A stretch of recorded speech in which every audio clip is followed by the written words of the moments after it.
Hänellä on paljon vahvuuksia, jotka erityisesti tässä lyhytohjelmassa tulevat esiin. Ja hän on kohtuullisen varma kilpailija, kyllä. Katsotaan, onko se tänään juuri näin. Toivottavasti. Kolmoissalkko, kaksoistulppi, todella kevyesti, helpon oloisesti hypätty.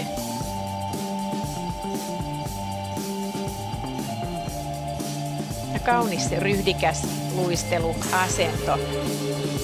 Häntä on aina ilo seurata. Kolmoislutsi sitten aivan liian hätäisesti, piikki osuu jäähän liian nopeasti ja tuo pyörimisliike ilmassa ei ehdi valmiiksi.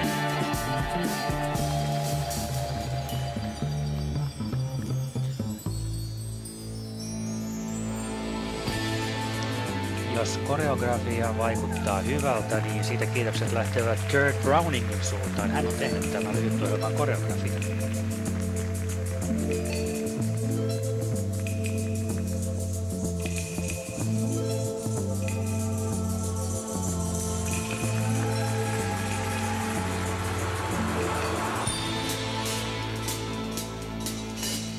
Myös kaksoisakseliin tulee nuo kaksoiskolmoset alastulokaarelle, jotka virheeksi kyllä lasketaan.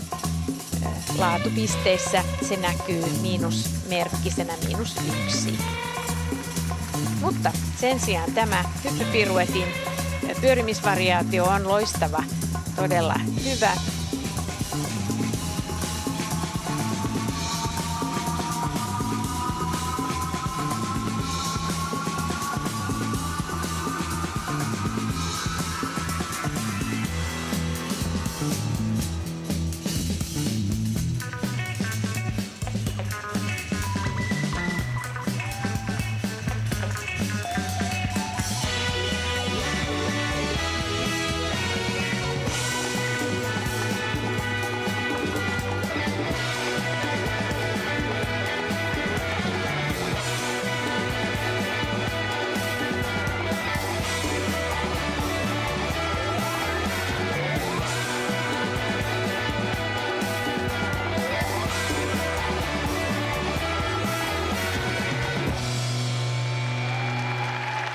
Näin Turkin Tuğba Karademir, joka päättää tämän ryhmän luistelut kuumista luistelijoista 5 siis nähty.